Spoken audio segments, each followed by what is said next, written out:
റജബ് മാസമാണ്, തീരാ പോവുകയാണ്. ഇനി ശഅബാൻ വരാ പോവുകയാണ്.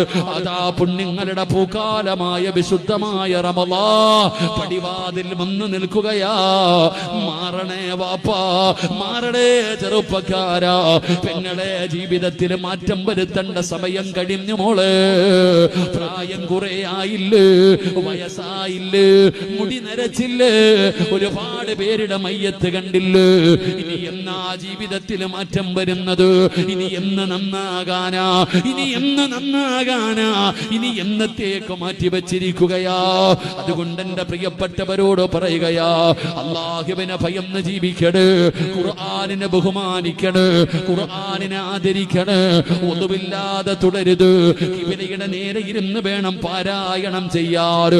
ഖുർആൻ ഓതുന്നതിന്റെ ഇടയിൽ സംസാരിക്കല്ലേ, ഖുർആൻ ഓതുന്നതിന്റെ ഇടയിൽ സംസാരിക്കല്ലേ. അത് അല്ലാഹുവിന്റെ കലാമാ.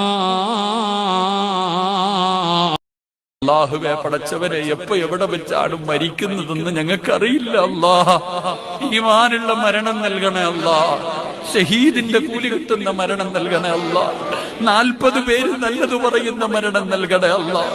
ഞങ്ങൾ ആരെയും നീ കടക്കാരാക്കി മരിപ്പിക്കല്ല അല്ലാഹ്.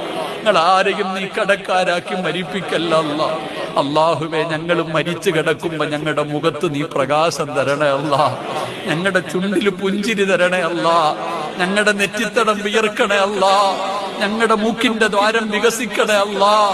ഞങ്ങളുടെ ശരീരത്തിന് നീ സുഗന്ധം തരണേ അല്ലാഹ്.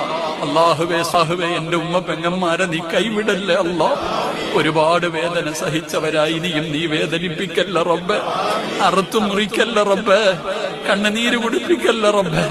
അല്ലാഹുവേ, അവരുടെ രോഗങ്ങൾക്ക് നീ ശിഫ നൽകണേ അല്ലാഹ്. ഓരോ പെണ്ണും ചിരിക്കുന്നുണ്ടെങ്കിലും അവരുടെ മനസ്സ് നിനക്കറിയാൻ പടച്ചവരെ. അവരെ നീ വെറും കയ്യോടെ മടക്കല്ല റഹ്മാനെ.